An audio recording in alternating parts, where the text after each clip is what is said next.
guys, Ash here coming at you today in Raid Shadow Legends. How you guys doing? Welcome to the video, sending you positive vibes today if you need them. I'm in a great mood. I actually watched A Trip to Infinity, a new Netflix documentary. If you're into that kind of thing, you gotta be a little nerdy. But then again, you're watching Raid Shadow Legends YouTube video, right? I mean, guilty as charged as well. Takes one to know one. I really enjoyed the doc. Go ahead and check it out in case you missed it. Now, we had about, what, 6-7 days ago here on the channel, when I first got Mighty Ukko, we did a video on him with YST as a collab, just kind of giving our initial thoughts on the champion. I showed you my hybrid build. But today, I want to go ahead and rebuild Mighty Ukko for some serious Hydra clan boss debuffing and damage. So a Hydra build, you can also utilize this build really anywhere you want to maximize, again, those debuffs. And I think we're going to try something a little bit crazy today. But before we talk about any of that stuff, let's go ahead and open up the, I've been kind of saving these for you guys. I want to see what I got here in my rewards in my Guardian chest. So let's go ahead and start with a normal difficulty, and then we'll kind of compare the gear really quickly here. Let's see if we get anything good. So speed, stone skin with resistance, HP, we'll keep it, even though it's 5-star. Protection with no speed, we'll sell it. Crit rate, protection, nah, we'll sell it.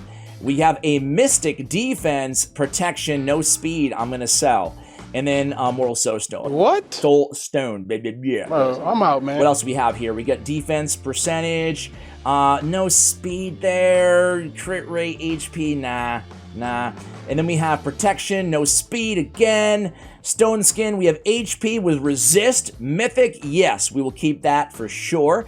And then we have HP percentage here on stone skin with accuracy and attack. Probably won't end up using that. Let's go on to the hard chest here. All right, what do we have here? What do we have? Number 1 is going to be HP, stone skin, attack resistance. We'll sell that. We have protection with speed, shield, resistance, and accuracy. That's a keeper. That's a keeper. Legendary. Sell the flat stats. And then a weapon, stone skin with speed, HP, attack. I guess we'll roll it up and see what we get there. Let's go ahead and get to the next one here. We have stone skin, speed, accuracy, HP. Now that's what we're talking about. That's a 6-star legendary. We'll keep that. We will sell the protection flat stat.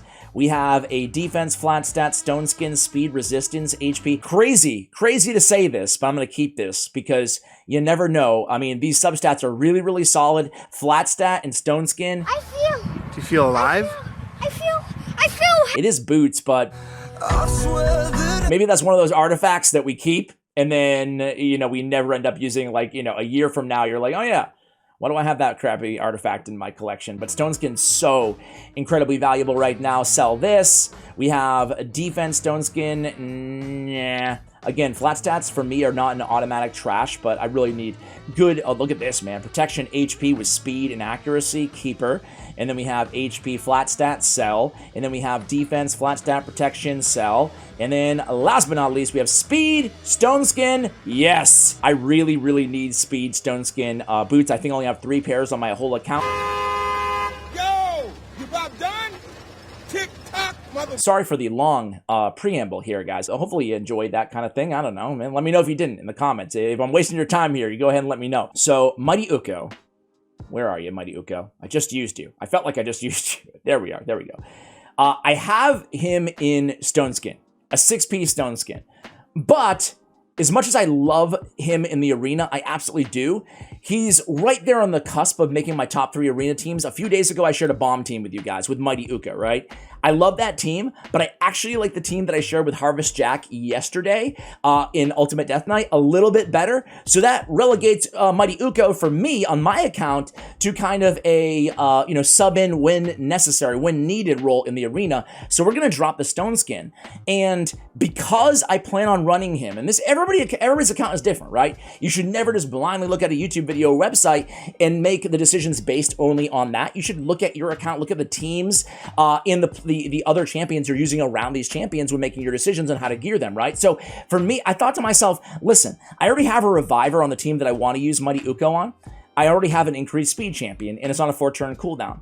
And the thing about this ability is it's taking up a turn to add increased speed if we're not reviving anybody. And, you know, it's a great ability, great kit. I love to have it. It's a great revival with a block damage. But I wonder if I could turn this off and then just go with reflex to bring this down from a 4-turn to maybe a 3 or who knows, even a 2-turn cooldown, get more block busts, more decreased accuracy, more removing busts from the targets, and then again, a lot of decreased attacks, basically always up there, 75% land rate on the A1. So that's what I'm going to try out today. We're still going to be stealing busts every single time, 50% chance at least, protected. That is a nasty, nasty passive. And then we still have the aura lead as well. So I'm sacrificing one of the better abilities on this champion. You fools! Of course, an ability you'll want to use in faction wars and, you know, wherever you're using this champion. There's so many different ways to build him, though. So I want to experiment with this one today. Also, like a stun set, right? If you're just working on progression and you're lucky enough to fuse this champion or pull this champion, I mean, just, you know, leaving the A3 on or shutting it off and just going all out stun with the A1, A2 with Fearsome Presence Mastery could be a great, you know, idea for you guys as well to take it up to a 23% chance of landing that stun. And keep in mind that stun won't even be based on the accuracy of this champion, although you do want accuracy anyway. So let me go ahead and rebuild, take all this gear off, maximize some damage out of this champion as well, right? Let's get a little bit of damage. If you look at hellhades.com, you'll see we have a 2.5 attack multiplier on the A1 AoE attack and a 2 multiplier on the A2. So not crazy multipliers, but the base attack on this champion is sneaky high for a support champion, 1233. So I'm excited to give it a shot. I don't have any blessings, but if I did, I would definitely go with Brimstone on this champion. Let me repeat that. I would definitely go with Brimstone on this champion to maximize even more damage. That asteroid, it freaking hits hard, okay? So be right back, guys. All right, guys, here we go. Mighty Ukko in the reflex set. 40% chance to reduce the random skill cooldown by 1 turn. We went with kind of a nuker build here to see what kind of damage we can get out of this champion. I'm confident I'll be able to keep him alive. We kept defense on the ring with extra defense on the substats here with some HP as well. We went crit damage on the amulet. We're keeping with accuracy with that nice speed on the banner. I could actually glyph some of this out too because we do want that extra attack, you know, seeing how it is a nuker build right now. We could use the clan versus clan points as well.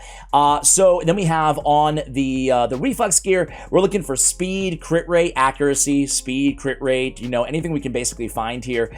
Maybe you'll glyph these out as well a little bit. I don't know. The speed glyphs are so hard to come by that I don't want to waste one on just a, you know, no sub rolls there. But this one we can definitely use. So let's go ahead and use a speed glyph there. Of course, we get a 1. We get a 1! Ooh, that makes me mad. That makes me mad. All right, let's see what else we can do. Let's go in and get an attack. We have so many attack glyphs, so we'll just use a good one there. And then add a little bit extra HP. We'll take all we can get. A little bit extra resistance as well while we're at it. But you guys can see here, we get a double roll of attack on the HP percentage on the chest. For, you know, again, just trying to maximize that damage as much as we possibly can. See what this champion can put. Another 1% on that attack. Like, dude, what is going on? Oh! Does that ever happen to you guys? You ever rate? Ah! Nice. You ever rage glyphs like that? Happens to me more often than I care to admit. I'm not going to waste a 6-star HP on that HP. But anyway, guys, let's take a look at the total stats. If I had to critique, we don't really have enough defense quite to go against Nightmare Hydra Clan Boss. Same thing with the HP. I'd like to get this around 60k, around 3,000. But we have a lot of speed, 241. Should be a little bit higher than 241. Speed glyph, some crit rate, some crit damage, and accuracy. We also redid the Masteries here, guys.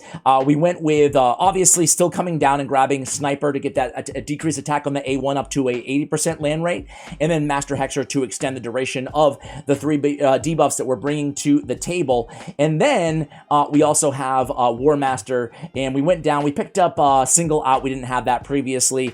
And Swarm Smiter is going to be really important. Increase accuracy by 4 for each enemy alive. We're going to get the full 16 extra accuracy bonus that is not going to show up on the stat sheet here, so we'll be over 300 as a base for Hydra Clan Boss, which will be enough for this build. I want it much higher if we were going to be using this champion in the arena, similar to the old build that we had. So there it is, guys. I have a broken set here as well. I just went with, you know, a really good Guardian crit damage on the gauntlets and a really good crit damage with a trip roll of crit rate and a roll of speed as well. Sometimes you're better off going with a broken set to fill in a 4-piece set with really good artifacts rather than trying to find, you know, it has to be a part of a 2-piece set. So let's go ahead and see what this champion can do in Hydra Clan Boss. I'm going to put a team together. I'll be right back. All right, guys, let's go ahead and do a damage check here. This is the team that we have together. We have Mighty Ukko. We have Mithrala Lifebane for increased defense. We have Cupidus because he's a stud, especially when paired with Venus. We have Duchess, and we have Krisk as well for our Provoker.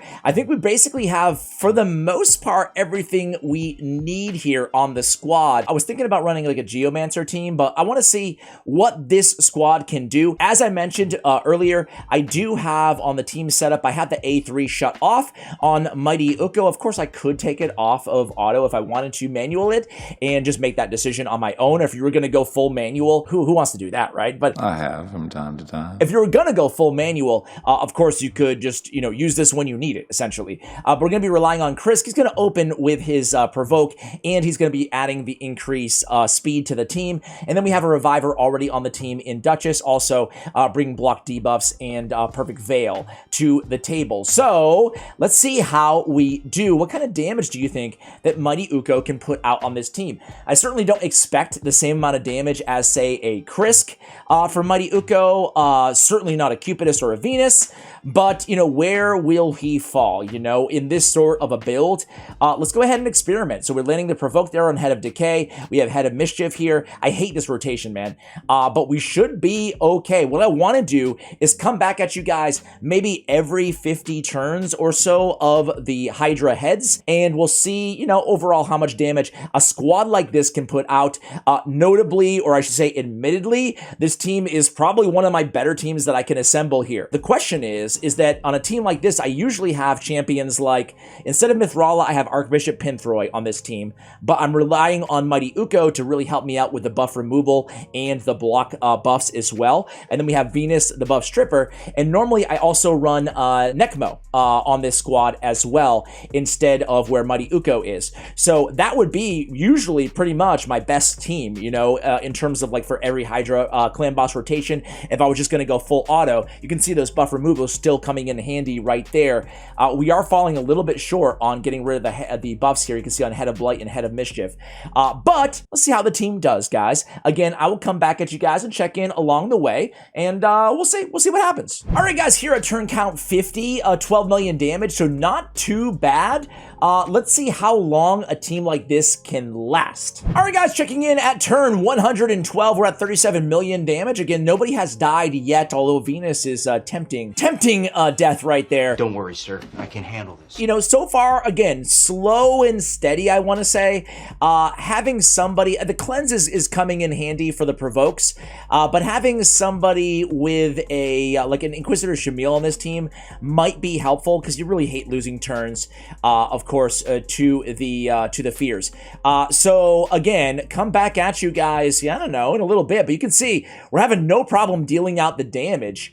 Where will we end? But so far, so good. All right, guys, so the team is still going strong here. 60 million after 153 turns. And this is what I was hoping for, is to have that survivability to last long into the Hydra Clan boss battles. And this damage where we fall short by not having, say, a Geomancer, a Husk, a Royal Guard, a Trunda, like a quintessential nuker on the team, we would make up for it in the longevity of the run and all these AoE attacks, specifically from Krisk, from Mighty Ukko, and from Cupidus on the team with their A1s. So I'll come back at you guys close to 200 turns, and we'll see if we can keep this up. All right, guys, so the squad is almost done. Obviously not the hardest difficulty out there in the game. However, it's still a really ton of damage, right? And it's going to help the clan out too, because we want to kill and get the double rewards, of course. So this actually helps. I find that using one or two of my keys kind of earlier on the rotation, and kind of just like this, right? Essentially trying to get a massive score with a team like this, it just helps out, because it allows other people to use their keys. Sure, still get your chests, but use your other keys on higher difficulties, depending on, where your clan is. I'm sure you guys have your own strategies. I'm curious, actually, what strategies do your guys use? Is it just kind of a free-for-all, just attack whoever, wherever, whenever? Or do you have like rules to your Hydra clan boss as a clan, or even your regular demon lord? So we're just kind of flirting with 80 million. I'm sure if I took it off auto, We could have definitely surpassed 80 million. Who knows? Maybe even got closer to 90 or whatever with a little bit better RNG here and there throughout the battle. But I think for the most part, these are going to kind of end things here. Everybody's getting devoured. Everybody's getting consumed. Everybody's dying here. Of course, we could revive, but there it is. We'll keep the 77 million damage. And as I mentioned, Mithrala puts out 7 million, Duchess 1 million, Cupis 30, Krisk 10, and Venus 16. But guys, shockingly, or at least to me, with this DPS build, 10 million damage also. Same damage as Krisk, but Krisk has Brimstone, right? He has the Smite ability that he's bringing to the table as well. So really probably would have outdamaged Krisk if they both had that. Either way, you know, definitely an interesting build. I want to throw it to you guys. Would you use a build like this? Would you rather have him in a stun set and kind of more all-around versatility for dungeons as well? I think I might keep him in this build for a little while and just try to maximize my Hydra Clan Boss damage, maybe even play around with some of the, you know, positions here on this team. I will keep this result, and look at this big chunk of HP that is going to drop off of the Hydra. Hello? Hello? You ever have this where it takes kind of long to load after you're like, I hope it saves my result? Yeah, so that's going to be a lot of damage there. And yeah, nice chunk out of the whole 340 total health of the hard Hydra Clan Boss. Guys, I'll be back at you tomorrow with another Raid Shadow Legends video. Thank you so much for watching until the end. Sending positive vibes. Much love, guys. And as always, take care, guys.